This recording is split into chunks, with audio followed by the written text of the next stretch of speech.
नमस्कार, सुप्रभात। न्यूज छत्तीसगढ़ में आपका बहुत बहुत स्वागत है। इससे पहले आप छत्तीसगढ़ के कौन से जिले से न्यूज को देख रहे हैं, कमेंट में हमें जरूर बताइए। साथ ही डेली अपडेट रहने के लिए चैनल को सब्सक्राइब जरूर करें। नई सरकार बनने के बाद धान उपार्जन केंद्रों में दिखी रौनक, समर्थन मूल्य पर धान खरीदी शुरू। नई सरकार बन जाने के बाद अब धान उपार्जन केंद्रों में रौनक दिखनी शुरू हो गई। किसान अब अपनी फसल को समर्थन मूल्य पर बेचने धान उपार्जन केंद्र में पहुंच रहे हैं।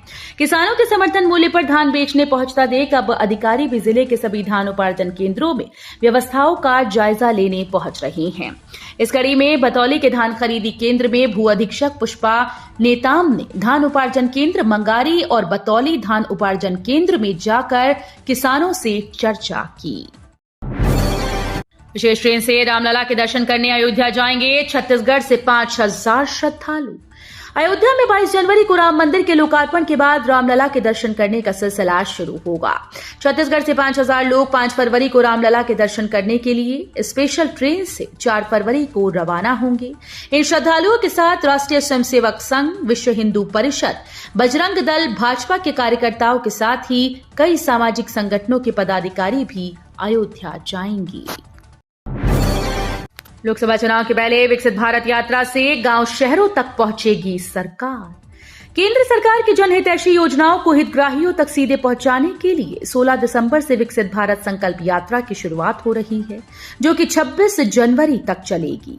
लोकसभा चुनाव के पहले गांव शहरों तक केंद्र सरकार की योजनाएं सीधे लोगों तक पहुंचेंगी।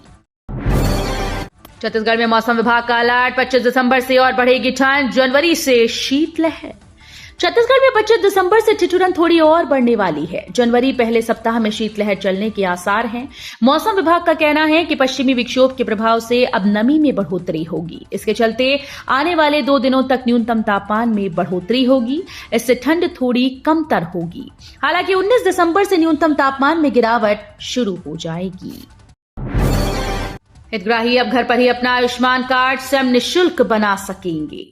आयुष्मान भारत प्रधानमंत्री जन आरोग्य योजना के अंतर्गत बीपीएल और एपीएल राशन कार्डधारी अब स्वयं घर पर ही अपना आयुष्मान कार्ड निःशुल्क बना सकेंगे। इसके लिए उन्हें नजदीकी चॉइस सेंटर या संबंधित अस्पताल या दफ्तर का चक्कर नहीं लगाना होगा। इस हेतु स्वास्थ्य विभाग की ओर से मोबाइल ऐप लॉन्च किया गया। इसके तहत आवश्यक दस्तावेज राशन कार्ड व आधार कार्ड का होना जरूरी है। सीएम विष्णुदेव साय की स्वास्थ्य विभाग के अधिकारियों के साथ बैठक, जल्द शुरू होगा कुष्ठ के विरुद्ध युद्ध अभियान। छत्तीसगढ़ के मुख्यमंत्री विष्णुदेव साय ने मंत्रालय के महानदी भवन में स्वास्थ्य विभाग और चिकित्सा शिक्षा विभाग की बैठक ली। उन्होंने बैठक में स्वास्थ्य विभाग द्वारा संचालित योजनाओं के विस्तार से जानकारी ली। मुख्यमंत्री विष्णुदेव साय ने प्रदेशवासियों को गुणवत्तापूर्ण स्वास्थ्य सुविधाएं उपलब्ध कराने और एम्बुलेंस सेवा 108 को दुरुस्त करने के निर्देश दिए। बीजापुर के जंगल में पुलिस ने ध्वस्त किया नक्सलियों का कैंप। छत्तीसगढ़ में बीजापुर पुलिस ने बड़ी सफलता पाते हुए नक्सलियों का अस्थायी कैंप ध्वस्त कर दिया है। जवानों ने नक्सलियों के कैंप से बड़ी मात्रा में विस्फोटक सामान और दैनिक सामान बरामद किया। दरअसल शनिवार को सुबह बीजापुर जिले के गंगालूर एरिया कमेटी में सक्रिय नक्सलियों के साथ जीआरजी, बस्तर फाइटर, सीआरपीएफ और कोबरा के जवानों की मुठभेड़ हुई।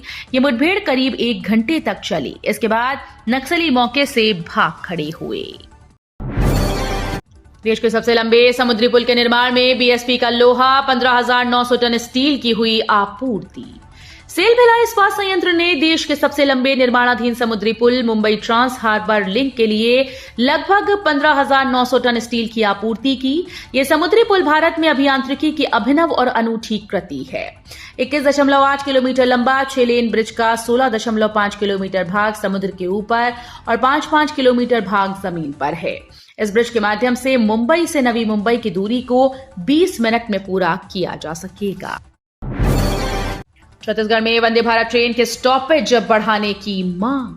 छत्तीसगढ़ में वंदे भारत ट्रेन का स्टॉपेज बढ़ाने की अटकलें शुरू हो गई हैं। गुरुवार को सांसद संतोष पांडे ने रेल मंत्री अश्विनी वैष्णव से मुलाकात कर चर्चा की। साथ ही उन्होंने भारत ट्रेन का स्टॉपेज बढ़ाने की मांग की। सांसद ने मीडिया से बात करते हुए कहा, केंद्रीय रेल मंत्री अश्विनी वैष्णव से मुलाकात की।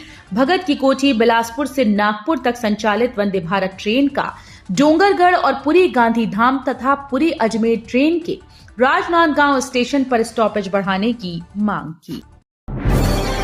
विधायक रायमुनि ने निकाला विजय जुलूस, कहा प्रदेश में महिलाओं को आत्मनिर्भर बनाएगी डबल इंजन सरकार।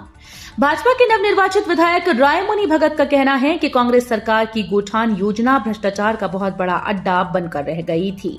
गोठान योजना से नाम मात्र के लिए समूह की महिलाओं को जोड़ा गया था, लेकिन इससे कहीं भी महिलाओं को उद्योग या विकास का लाभ नहीं मिल सका।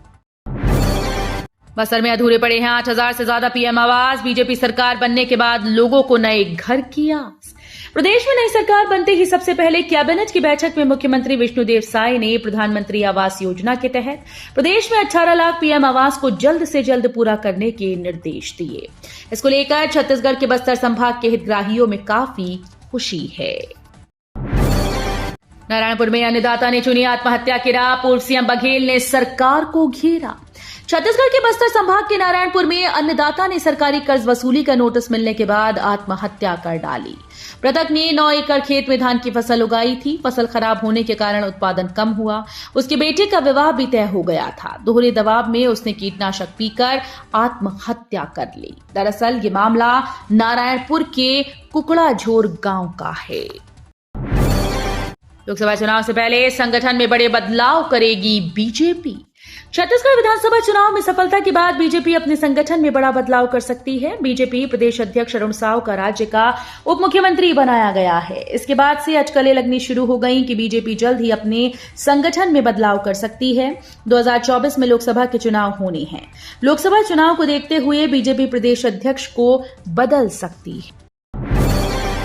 छत्तीसगढ़ में अपनों से जूझ रही कांग्रेस, चल रहा इस्तीफों का दौर।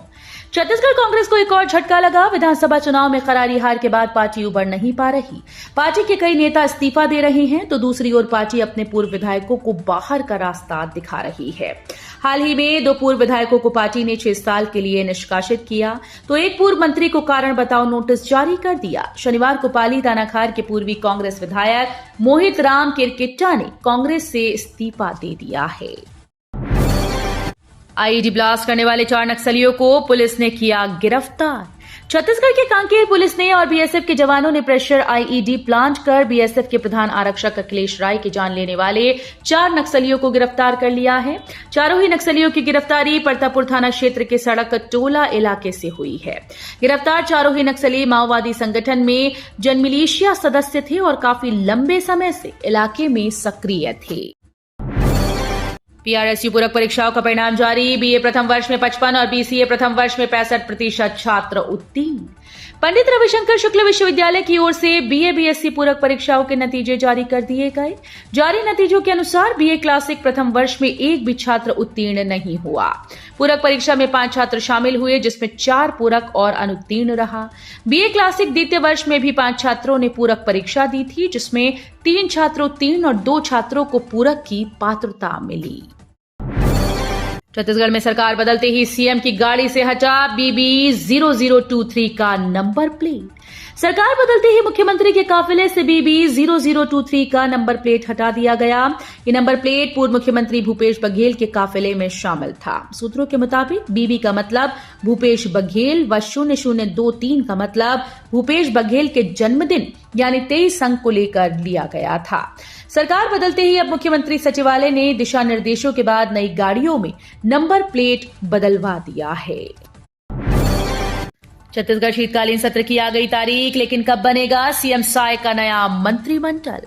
छत्तीसगढ़ में 19 दिसंबर को विधानसभा का शीतकालीन सत्र शुरू हो सकता है। इसको लेकर आज कल में विधानसभा सचिवालय से नोटिफिकेशन जारी कर दिया जाएगा। लेकिन सबसे बड़ा सवाल यह है कि बीजेपी के मंत्रिमंडल का गठन आखिर कब होगा। 3 दिसंबर को चुनाव के परिणाम आए। 10 दिन बाद विष्णुदेव साय मुख्यमंत्री बने, जबकि अरुण साव और विजय शर्मा को डिप्टी सीएम बनाया गया। लेकिन मंत्रिमंडल के बाकी 10 सदस्यों का नाम अभी भी सस्पेंस बरकरार है। सरगुजा पीजी कॉलेज के विधि विभाग को बीसीआई की हरी झंडी। देश में कहीं भी लड़ सकेंगे हक की लड़ाई। सरगुजा संभाग के एकमात्र विधि अध्ययन केंद्र पीजी कॉलेज स्नातकोत्तर महाविद्यालय को बार काउंसिल ऑफ इंडिया द्वारा मान्यता प्रदान की गई। बार काउंसिल ऑफ इंडिया से मान्यता मिलने के साथ ही अब अंबिकापुर विधि विभाग के छात्र देश भर में कहीं भी प्रैक्टिस कर सकेंगे। ठंड बढ़ते ही अंडे की मांग बढ़ी। माह भर में थोक में 70 रुपए महंगा हुआ दाम। ठंड बढ़ने के साथ ही अंडे के भाव भी बढ़ते जा रहे हैं। माह भर में ही थोक बाजार में अंडा 70 रुपए प्रति सैकड़ा और चिल्हर में 1 रुपए प्रति नग महंगा हो गया। शनिवार को थोक बाजार में अंडा 585 रुपए सैकड़ा और चिल्हर में 7 रुपए प्रति नग पहुंच गया। छत्तीसगढ़ के कई जिलों में इनकम टैक्स का छापा। रायपुर, बिलासपुर और दुर्ग भिलाई पहुंची team. Income tax team Chhattisgarh के कई जिलों में छापेमारी के लिए पहुंची। आयकर विभाग की टीम राजधानी रायपुर समेत दुर्ग, भिलाई, बिलासपुर में जा रही है। रायपुर के राधा मोहन टावर, लालगंगा में व्यवसायियों के ठिकाने पर आईटी ने छापेमार कार्रवाई की। इसी के साथ समता, सिलतरा, कुशालपुर, शॉपिंग आर्केड, तेलघानी नाका चौक पर भी आयकर विभाग की टीम ने छापेमारी। हाईकोर्ट ने सिविल लाइन सीएसपी को लगाई फटकार। जमीन संबंधी एक प्रकरण में दायर याचिका की सुनवाई के दौरान हाईकोर्ट ने लापरवाही बरतने के आरोप में सिविल लाइन सीएसपी को जमकर फटकार लगाई। याचिकाकर्ता ने पुलिस पर आरोप लगाया कि शिकायत के बाद भी एफआईआर दर्ज नहीं की जा रही और आरोपितों को बचाने पुलिस लगातार प्रयास कर रही है। सीएम विष्णुदेव साय बोले, किसानों को जल्द देंगे 2 वर्ष का बकाया बोनस, 3100 रुपए में खरीदेंगे धान। छत्तीसगढ़ के मुख्यमंत्री विष्णुदेव साय ने शनिवार को कहा कि प्रदेश की जनता के आशीर्वाद से मोदी की गारंटी को पूरा करेंगे। हमने शपथ ग्रहण के दूसरे ही दिन कैबिनेट में ये निर्णय लिया है कि 18 लाख लोगों को आवास मिलेगा। मोदी की गारंटी में किए गए वादे के अनुरूप 3100 रुपए प्रति क्विंटल और प्रति एकड़ 21 क्विंटल धान की खरीदी करेंगे।